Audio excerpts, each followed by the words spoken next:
Some stories begin with a question, others begin with a warning. But this one begins with a pattern that stretches across decades, across agencies, across continents. A pattern buried beneath so many layers of secrecy that even the truth became classified.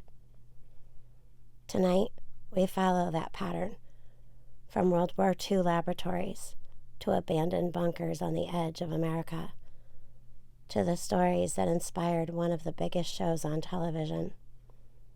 This is the thread that connects Project Rainbow, the Philadelphia experiment, MK Ultra, Operation Paperclip, Project Phoenix, and the Montauk programs that Stranger Things was originally named after.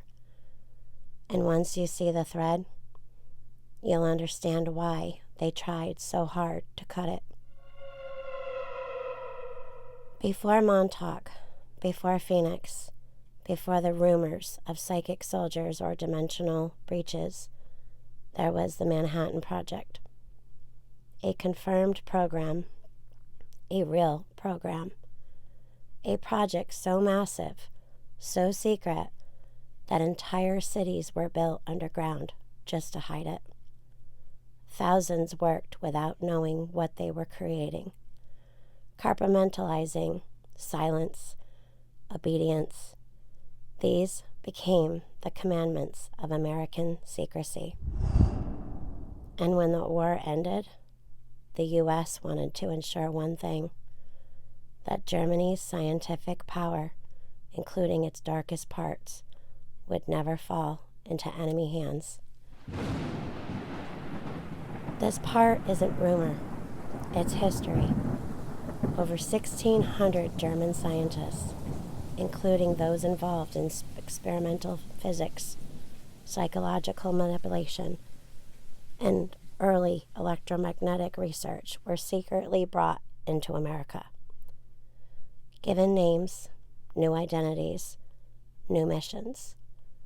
Many were placed into the newly formed CIA, others into NASA, others into naval laboratories, some into psychological research units that later merged into MK Ultra. What they carried with them were not just scientific notes, but ambitions. Ambitions about the mind, ambitions about the limits of physics, ambitions about bending reality itself. And America welcomed them. Decades later, the truth surfaced. The CIA authorized a secret program to break the human mind, reshape the human will, and explore what consciousness could do under trauma. LSD experiments, sensory deprivation, electroshock, psychological conditioning. Even children, in some branches, became subjects. The program was so real. The testimony was so real. The consequences were also so real. But MK Ultra wasn't the end. It was the feeder program for something much stranger. Before Montauk was a rumor, before Phoenix was a whisperer, there was Project Rainbow. Officially, a naval research project attempting to make ships invisible to radar. Unofficially, according to sailors, dock workers, and later whistleblowers, the experiment went far beyond radar. The USS Eldridge was fitted with massive electromagnetic generators. Witnesses claimed a strange green fog rose around the ship. Some reported the hull shimmering. Some said the vessel vanished from sight. Others said it reappeared miles away. None of this was confirmed.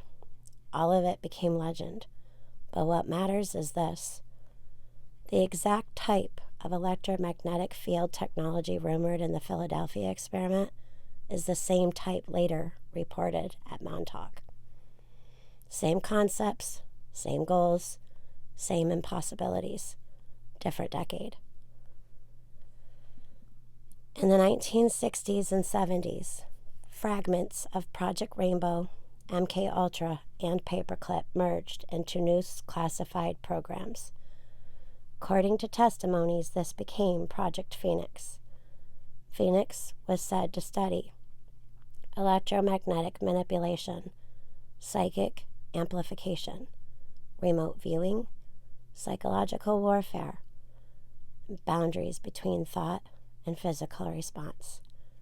If MK Ultra was about breaking the mind, Phoenix, they said, was about using it. And Phoenix needed two things: a site far away from public eyes, a massive radar installation capable of generating power EM fields. Both existed in one place. Camp Hero, Montauk, New York.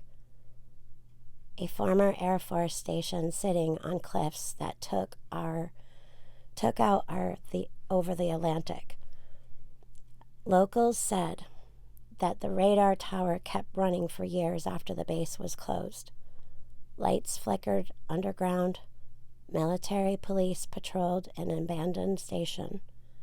Ground tremors were felt at odd hours, and some residents claimed to hear screaming beneath the earth. Again, none of this is proven history, but it is testimony from dozens of unrelated people across decades. And then came the whistleblowers. 3 men, different backgrounds, different cities, different lives, yet their stories matched. Underground rooms, the Montauk Chair, psychic children, sensory deprivation tanks, military scientists, attempts to manipulate consciousness, electromagnetic portals, tears in space, time, their words, experiments that went too far. They spoke of the Montauk boys, children allegedly used in psychological and psychic tests. They spoke of Duncan, a psychic subject whose mind powered machines. They spoke of an experiment that, according to legend, opened something that should have never been opened. None of this is confirmed, but all of it became the backbone of modern Montauk lore. This is the heart of the story, according to testimony. The Montauk Chair was a device that amplified thought. A subject sat inside of it.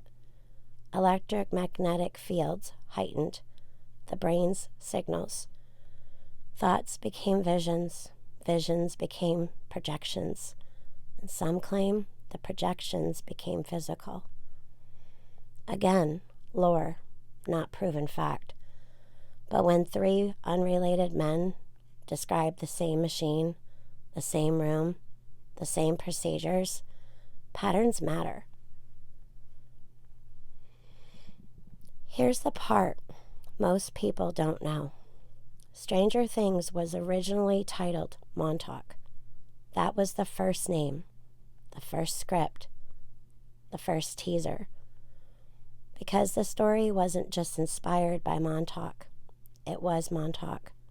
The psychic girl, the experiments, the chair, the sensory tank, the portals, the missing boy, the secret base, the military cover-ups.